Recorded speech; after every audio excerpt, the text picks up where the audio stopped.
Last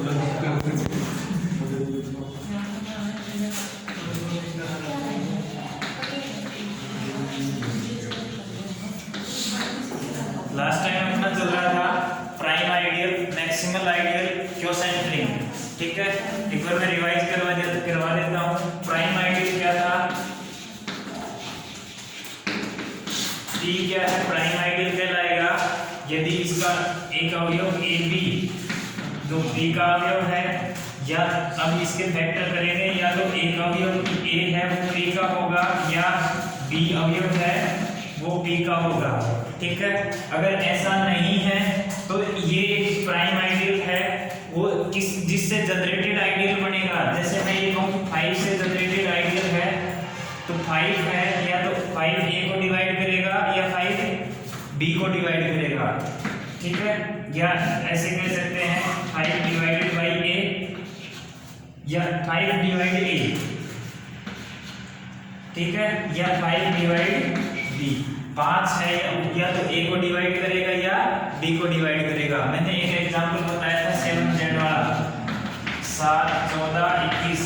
ठीक है, इस टाइप के एलिमेंट थे, कोई एक एलिमेंट लिया, जैसे मैंने 21 ले लिया, 21 को लिख सकते हैं 7 into 3। ठीक है, 7 से जनरेटेड आइडियल है, या तो 7 को डिवाइड करेगा या 7 3 को डिवाइड करेगा। ये डिवाइड नहीं करता है, ये डिवाइड करता है।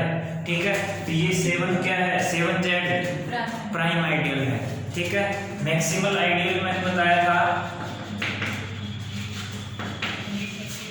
मैक्सिमल आइडियल क्या होता है, M है वो Z का आइडियल है, Z या ये कहूँ मैं R का आइडियल है। M और R के मध्य कोई U ऐसा आइडियल होना चाहिए, M जो M सबसेट हो R का हो, M सबसेट हो U का और U सबसेट R का हो। अगर ऐसा है तो या तो M बराबर U होगा या M बराबर U बराबर R होगा। ठीक है, ये मैक्सिमल आइडियल था। अब देखो क्वोशेंट रिंग क्या थी, R कोई वलय है, I कोई आइडियल है, तो R upon I quotient ring कहलाएगा, खंड गुणजावली कहलाएगी। यदि R प्लस डॉट, ये जो बाइनरी ऑपरेशन है वो इस तरह से डिफाइन हो कि A plus I plus A I plus B, ये I plus A plus B हो। ठीक है, अगर I plus A dot I plus B हो तो ये इस प्रकार से हो I plus A dot B हो। ठीक है, इसके बाद में एक एग्जाम्पल बताया था, वो आप कर लेना। अब नेक्स्ट थ्योरम आती है, थ्योरम नंबर 9, प्रमेय 9 कहती है यदि पूर्णांक के प्रांत Z की गुणजावली S, पूर्णांक के प्रांत है Z और इसकी गुणजावली S है, Z की एक उच्चिष्ट गुणजावली होती है, यानी कि S है वो Z की मैक्सिमल आइडियल है, यदि और केवल यदि यह एक अभाज्य संख्या द्वारा जनित एक मुख्य गुणजावली हो। ठीक है, ये कह रहा है कि S है वो मैक्सिमल आइडियल होगी इफ एंड ओनली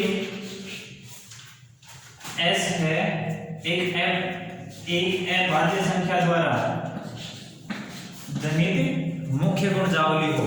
ठीक है, P प्राइम है और प्राइम से जनरेटेड मुख्य गुणजावली हो तो S मैक्सिमल होगा, और S मैक्सिमल है तो अभाज्य संख्या से जनित मुख्य गुणजावली होगी। ये हमें प्रूफ करना है। तो देखिए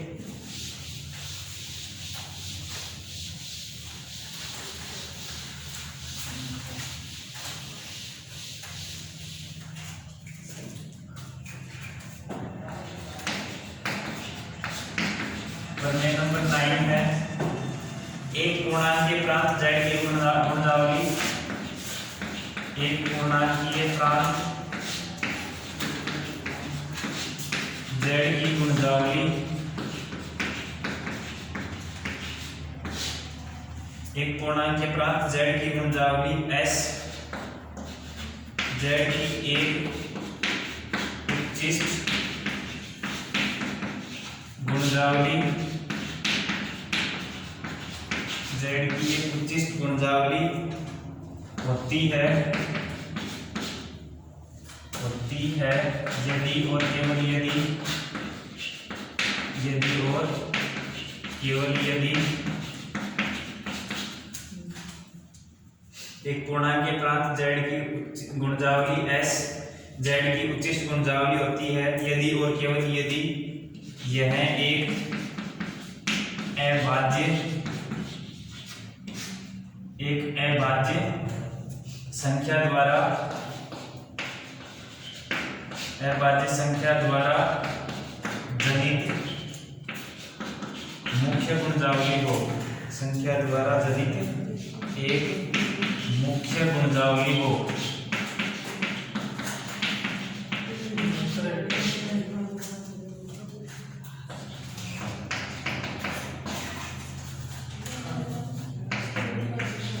प्रूफ में लिखेंगे, देखो प्रूफ में लिखेंगे, माना z एक पूर्णांक के प्रांत है, z इंटीग्रल डोमेन है,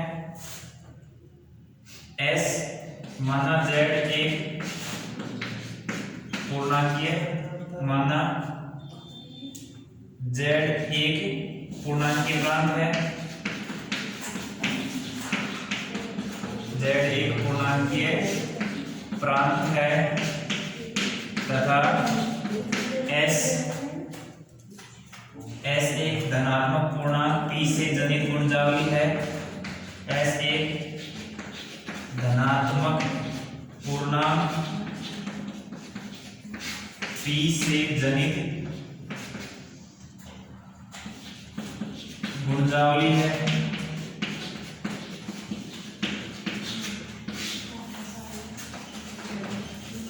ठीक है, तब z की प्रत्येक गुणजावली एक मुख्य गुणजावली होती है, z की प्रत्येक गुणजावली एक मुख्य गुणजावली होती है।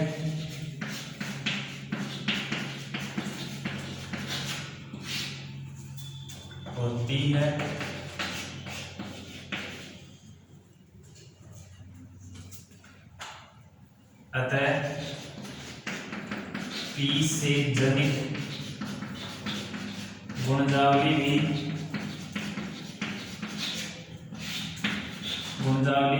मुख्य गुणजावली है।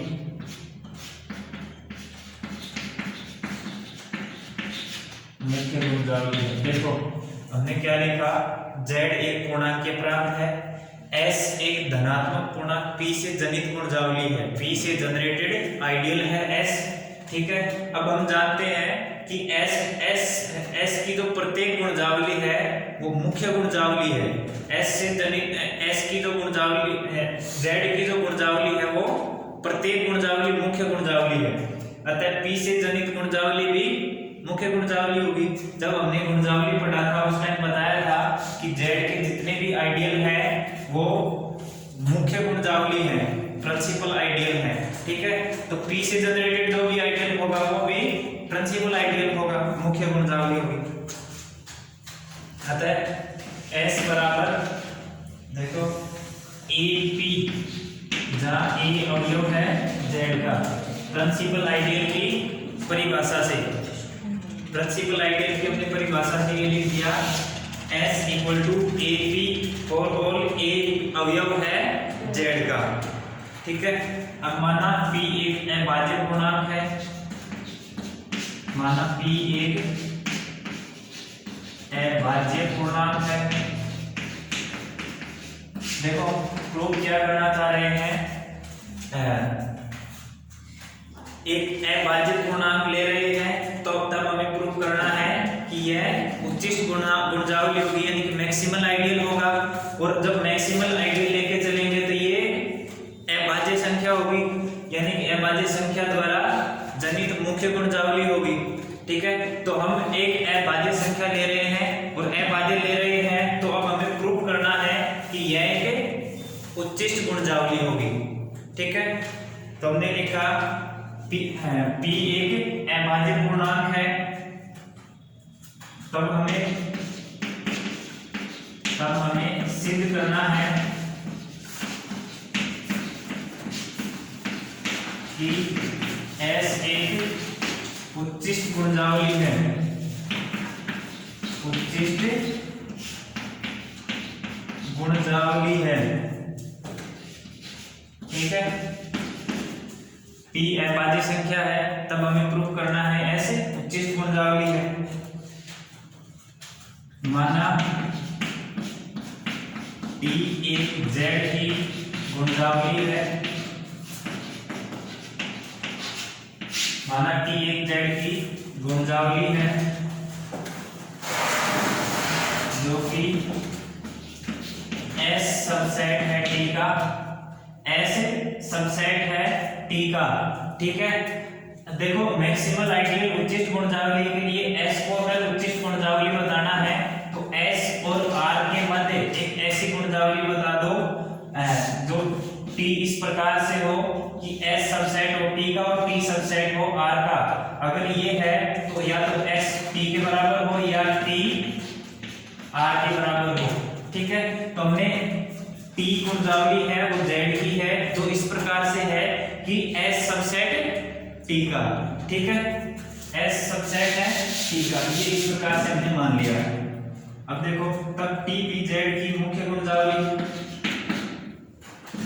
T भी Z की मुख्य गुणजावली, T भी क्या है Z की मुख्य गुणजावली है जो कि धनात्मक पूर्णांक Q से जनित है, Q से जनित है। अतः T बराबर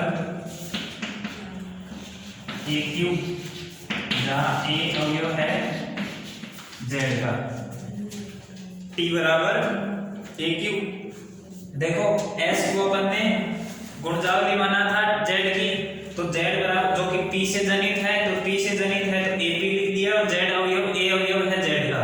अब T माना था हमने, T Z की गुणजावली, T जो Q से जनित है, Q से जनित है तो AQ और A अवयव है Z का। ठीक है, अब देखो चूंकि S सबसेट है T का, S सबसेट है T का और P अवयव है S का, दिस इंप्लाइज P अवयव किसका होगा T का होगा, P अवयव T का होगा, this implies P equal to AQ।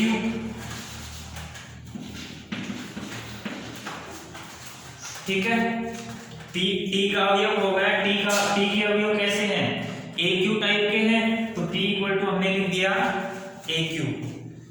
इधर से मिटा देता हूं,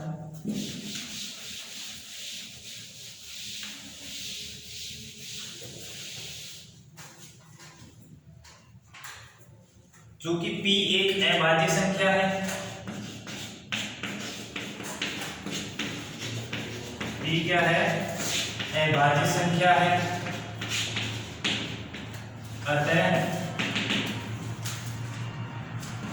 P equal to AQ, this implies या तो A इक्वल टू 1 या Q इक्वल टू 1, या तो A इक्वल टू 1 होगा या Q इक्वल टू 1 होगा या A इक्वल टू 3 या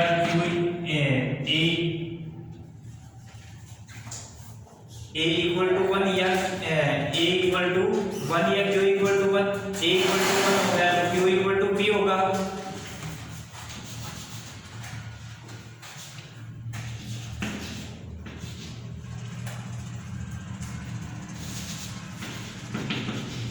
देखो या तो ये केस बनेगा या ये केस बनेगा, A इक्वल टू 1 होगा तो Q इक्वल टू P होना पड़ेगा और Q इक्वल टू 1 होगा तो A इक्वल टू P होना पड़ेगा। ठीक है, तो हमने लिखा या तो A इक्वल टू 1 होगा या देखो P इक्वल टू AQ है, this implies Q equal to 1 या Q इक्वल टू P होगा। दूसरी भाषा में अगर लिखना चाहो तो A इक्वल टू 1 या A इक्वल टू ठीक है, तो Q इक्वल टू 1 या Q इक्वल टू P। अब दो केस पढ़ते हैं। केस फर्स्ट ले लो, केस फर्स्ट लेंगे। Q इक्वल टू 1 हो तब, यदि Q इक्वल टू 1 तब Q द्वारा जनित गुणजावली, Q द्वारा जनित गुणजावली Z के बराबर हो जाती है, Z के बराबर हो जाती है। अब देखो यहाँ देखो Q इक्वल टू अपन ने जब 1 ले लिया तो A आ जाएगा, और A अवयव किसके हैं? A Z के अवयव है, तो यानी कि Q इक्वल टू जब 1 लेंगे तो सारे अवयव A के आ जाएंगे, और A अवयव Z के हैं तो इस टाइप के आ जाएंगे ना। ये किसके बराबर हो गया? Z के बराबर हो गया। तो यही बात लिखी है, यदि Q इक्वल टू 1 तब Q द्वारा जनित गुणजावली Z के बराबर हो जाएगी, Z के बराबर हो जाएगी ना, और Z के बराबर हो जाएगी। तो अपनी एक कंडीशन देखो, T बराबर क्या हो गया? Z। अपन ने क्या कहा था? S सबसेट ऑफ T का, T सबसेट ऑफ Z को, Z का, तब या तो S बराबर T होगा या T बराबर Z होगा। ठीक है, तो T यहाँ से जब Q बराबर 1 है तो T बराबर किसके आ गया? Z के बराबर आ गया। अब दूसरा केस ले लो, Q बराबर अगर P हो, Q बराबर अगर P हो तो मैं इधर यहाँ से मिटा देता हूँ, और केस हम सेकंड केस ले लेते हैं।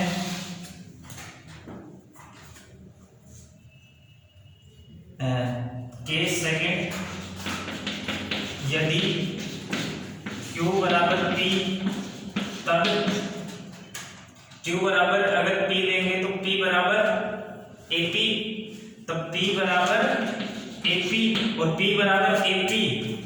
वो इधर देखा था आपने, S जो आइडियल था वो क्या था? Q बराबर AP टाइप का ही था, और Q बराबर AP हो गया। ये किसके बराबर हो गया? S के बराबर हो गया। यदि Q बराबर P तब P बराबर AP, और P द्वारा जनित गुणजावली S के बराबर होगी। अतः P द्वारा जनित गुणजावली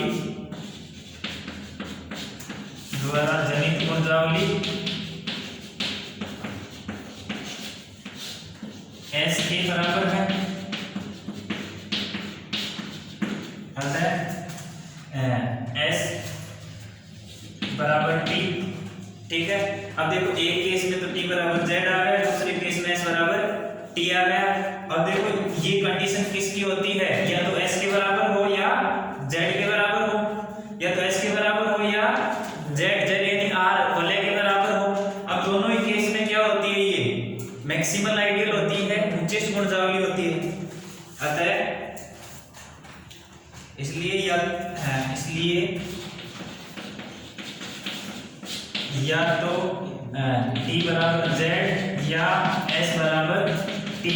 अतः S Z की उच्चतम गुणजावली है। अतः S Z की उच्चतम गुणजावली, S क्या है? Z की उच्चतम गुणजावली है।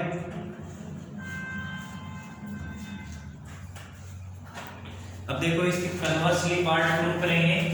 P को प्राइम लेंगे और P को प्राइम लेके उच्चतम गुणजावली प्रूफ कर दी। अब उच्चतम गुणजावली लेंगे और उच्चतम गुणजावली लेके P को प्राइम प्रूफ करेंगे।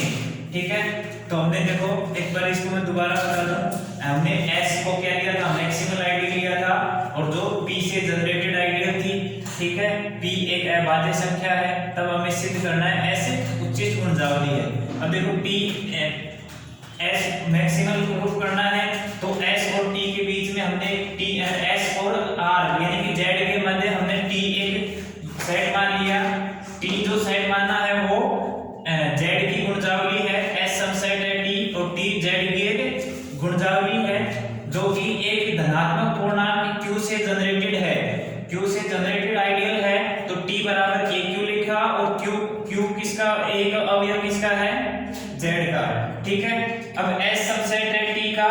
P अवयव S का है, P अवयव S का है तो P अवयव T का भी होगा, क्योंकि S है वो T का सबसेट है। तो देखो P अवयव S का है, दिस इंप्लाइज P अवयव T का, और P के सभी अवयव तो एक क्यू टाइप के हैं। T के सभी अवयव एक क्यू टाइप के हैं, तो P बराबर हमने एक क्यू लिख दिया। अब यहाँ से देखो P एक अभाज्य संख्या, शुरू में हमने माना था ये P अभाज्य संख्या है, P अभाज्य संख्या है तो या तो Q 1 होगा या Q P के बराबर होगा। जब Q 1 होगा तो T Z के बराबर हो जाएगा, और Q P के बराबर होगा तो S T के बराबर हो जाएगा। दोनों ही केस में या तो ये कंडीशन होल्ड करेगा या ये कंडीशन होल्ड करेगा। दोनों ही केस में S क्या हो जाएगी, उच्चिष्ट गुणजावली हो जाएगी। ठीक है, अब देखो इसका कन्वर्सली पार्ट बिलोंग्स है, S को मैक्सिमल आइडियल मानेंगे और T को प्राइम बताएंगे।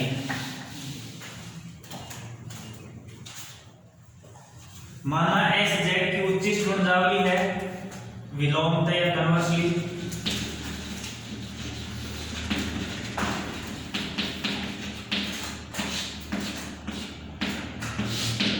माना S Z की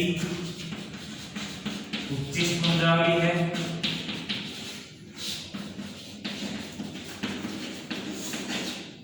S क्या है, Z की उच्चिष्ट गुणजावली है जो P से जनित है, जो P से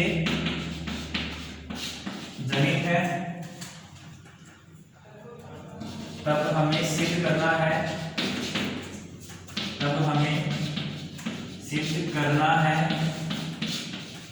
कि P एक अभाज्य संख्या है, P एक अभाज्य संख्या है। उल्टा मान के चलेंगे, P अभाज्य संख्या नहीं, यदि संभव हो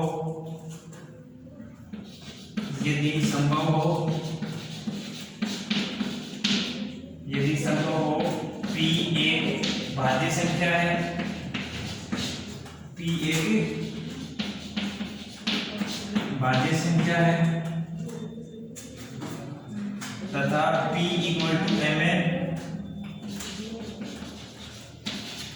टू mn भाज्य संख्या है। तो कोई भी दो संख्याओं के प्रोडक्ट में आएगी, और प्रोडक्ट में आएगी तो ना तो m1 के इक्वल होगा ना ही n1 के इक्वल होगा। जहां n नॉट इक्वल 1 और n नॉट इक्वल 1, ना तो m1 के इक्वल है ना ही n1 के इक्वल है। ठीक है, अगर 1 के इक्वल, इन दोनों में से कोई भी एक 1 के इक्वल हो गया तो दूसरा ऑटोमेटिक P के इक्वल हो जाएगा, और P के इक्वल हो गया ये अगेन अभाज्य संख्या ही रह जाएगी। ठीक है, तो इसलिए ना तो m1 के इक्वल होगा ना ही n1 के इक्वल होगा। ठीक है, अब m से जनित गुणजावली T, माना m से जनित गुणजावली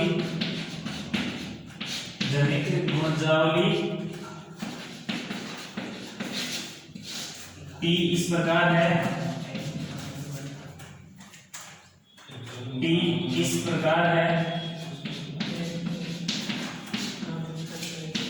कि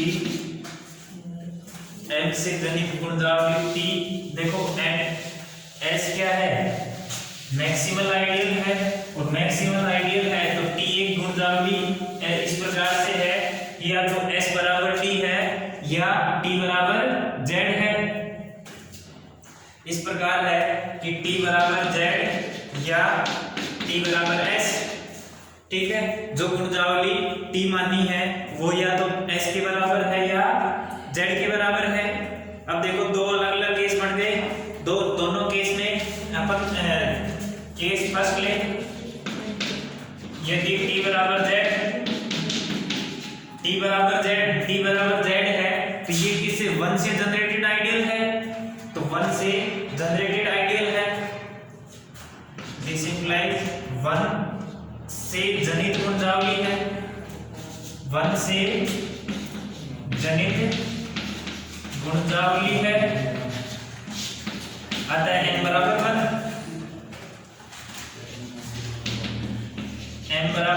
देखो यहाँ क्या कहा था, m नॉट इक्वल 1, लेकिन यहाँ m बराबर 1 आएगा, आ गया, जो कि विरोधाभास है। अब देखो अगर इसमें कहा है m नॉट इक्वल टू 1 तथा n नॉट इक्वल टू 1, ये दोनों एक साथ 1 के इक्वल नहीं होने चाहिए। अगर ये 1 हो गया तो ये m 1 हो गया तो n p के बराबर हो जाएगा, n 1 हो गया तो m p के बराबर, ये अभाज्य संख्या हो जाएगी। देखो अगर m 1 के बराबर हो गया तो n p के बराबर हो गया, ये अभाज्य संख्या हो गई। जबकि अपन मान के क्या चल रहे हैं, एक भाज्य संख्या मान के चल रहे हैं, ठीक है। अब इस केस के लिए तो ये अभाज्य संख्या हो गई। अब दूसरे केस के लिए और देख लेते हैं, केस सेकंड, यदि t बराबर s है तो t बराबर s, दिस इंप्लाइज m तथा p से जनित गुणजावली है।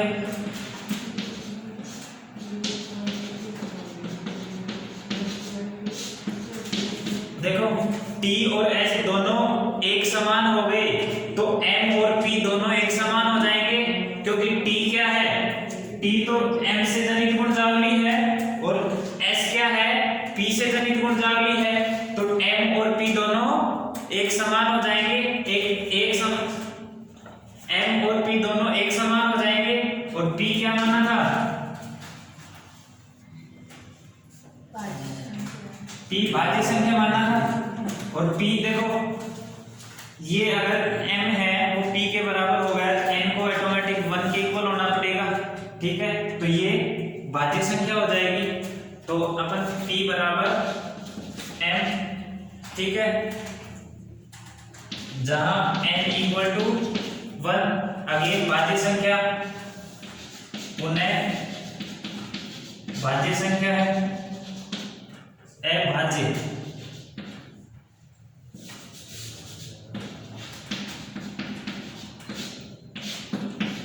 देखो यहां से भी अभाज्य आ गई, यहां से भी अभाज्य आ गई, यानी कि जो मान के चले थे वो क्या है, गलत है, यानी कि जो भाज्य माना था वो गलत है, विच इज कंट्राडिक्शन, जो कि विरोधाभास है, जो कि विरोधाभास है। अतः p एक अभाज्य संख्या है।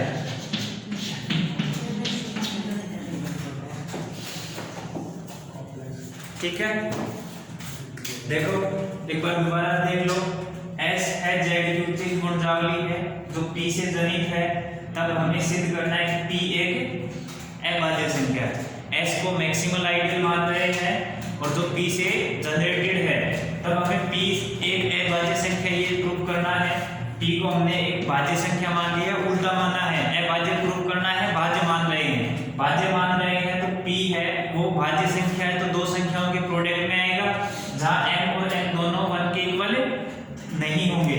ठीक है, m से जनित गुणजावली t इस प्रकार से, m से जनित गुणजावली है वो t जो इस प्रकार से है, या तो m से जनित गुणजावली है तो या तो t z के बराबर है या t s के बराबर होगी। दो केस बन गए। फर्स्ट केस के लिए t अगर z के बराबर है तो t किससे 1 से जनित गुणजावली होगी, और 1 से जनित गुणजावली होगी तो m बराबर 1 हो गया, यानी कि अभाज्य संख्या आ गई यहाँ से। और यदि t अगर s के बराबर है, केस सेकंड, यदि t s के बराबर है तो m और p से जनित गुणजावली समान हो जाएंगी, और तो m बराबर p हो जाएगी, और जहां n को क्या होना पड़ेगा 1, अगेन अभाज्य संख्या आ गई, यानी कि जो कि विरोधाभास है, जो हमने माना था वो गलत है, भाज्य माना था, यहाँ से भी अभाज्य आ गई और यहाँ से भी अभाज्य आ गई, यानी कि जो चीज हमने मानी थी वो गलत है, अतः p एक अभाज्य संख्या है। ठीक है, आया समझ में? पीछे इधर आया समझ में?